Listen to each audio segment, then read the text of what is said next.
गणेश अथर्वशीर्षम् शान्तिमन्त्र। ॐ भद्रं कर्णेभिः शृणुयाम देवाः, भद्रं पश्येमाक्षभिर्यजत्राः, स्थिरैरङ्गैस्तुष्टुवागुंसस्तनूभिः, व्यशेम देवहितं यदायुः।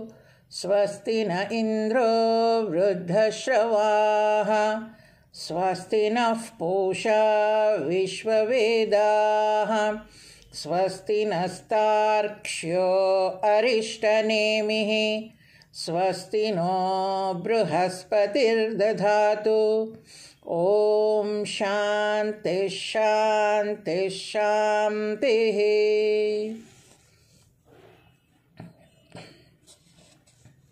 ॐ नमस्ते गणपतये, त्वमेव प्रत्यक्षं तत्त्वमसि, त्वमेव केवलं कर्तासि, त्वमेव केवलं धर्तासि, त्वमेव केवलं हर्तासि, त्वमेव सर्वं खल्विदं ब्रह्मासि, त्वं साक्षादात्मासि नित्यं।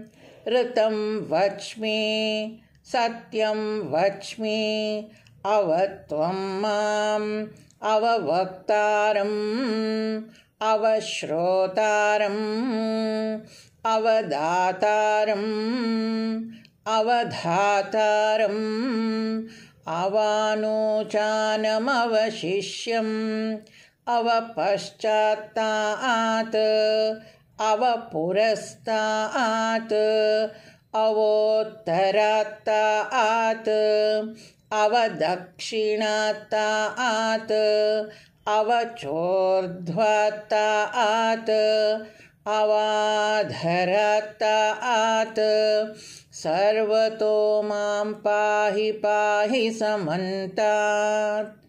त्वं वाङ्मयस्त्वं चिन्मयः, त्वमानन्दमयस्त्वं ब्रह्ममयः, त्वं सच्चिदानन्दाद्वितीयोऽसि, त्वं प्रत्यक्षं ब्रह्मासि, त्वं ज्ञानमयो विज्ञानमयोऽसि।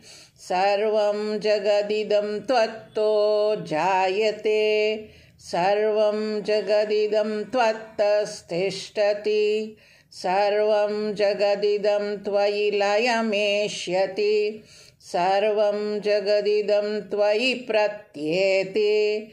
त्वं भूमिरापो नलो निलो नभः, त्वं चत्वारि वा आक्पदानि, त्वं गुणत्रयातीतः, त्वम् अवस्थात्रयातीतः, त्वं देहत्रयातीतः, त्वं कालत्रयातीतः, त्वं मूलाधारे स्थितोऽसि नित्यं, त्वं शक्तित्रयात्मकः, त्वां योगिनो ध्यायन्ति नित्यं। त्वं ब्रह्मा त्वं विष्णुस्त्वं रुद्रस्त्वं इन्द्रस्त्वं अग्निस्त्वं वायुस्त्वं सूर्यस्त्वं चन्द्रमास्त्वं ब्रह्म भूर्भुवस्वरोम्। गणादीं पूर्वमुच्चार्य वर्णादीं तदनन्तरम् अनुस्वारः परतरः अर्धेन्दुलसितं तारेण रुद्धं।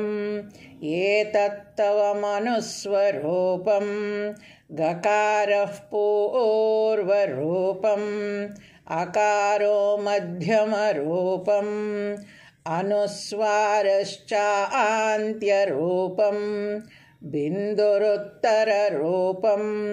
नादः सन्धानं सगंहिता सन्धिः, सैषा गणेशविद्या गणकऋषिः। निसृद्गायत्री छन्दः श्रीमहागणपतिर्देवता। ॐ गं गणपतये नमः। एकदन्ताय विद्महे वक्रतुण्डाय धीमहि तन्नो दन्ती प्रचोदयात्। एकदन्तं चतुर्हस्तं पाशमङ्कुशधारिणं रदं च वरदं हस्तैर्बिभ्राणं मूषकध्वजं रक्तं लम्बोदरं शूर्पकर्णकं रक्तवाससं रक्तगन्धानुलिप्ताङ्गं रक्तपुष्पैः सुपूजितं भक्तानुकम्पिनं देवं जगत्कारणमच्युतम् आविर्भूतं च सृष्ट्यादौ प्रकृतेः पुरुषात् परम् एवं ध्यायति यो नित्यं स योगी योगिनां वरः। नमो व्रातपतये नमो गणपतये नमः प्रमथपतये नमस्तेऽस्तु लम्बोदरायैकदन्ताय विघ्ननाशिने शिवसुताय श्रीवरदमूर्तये नमः।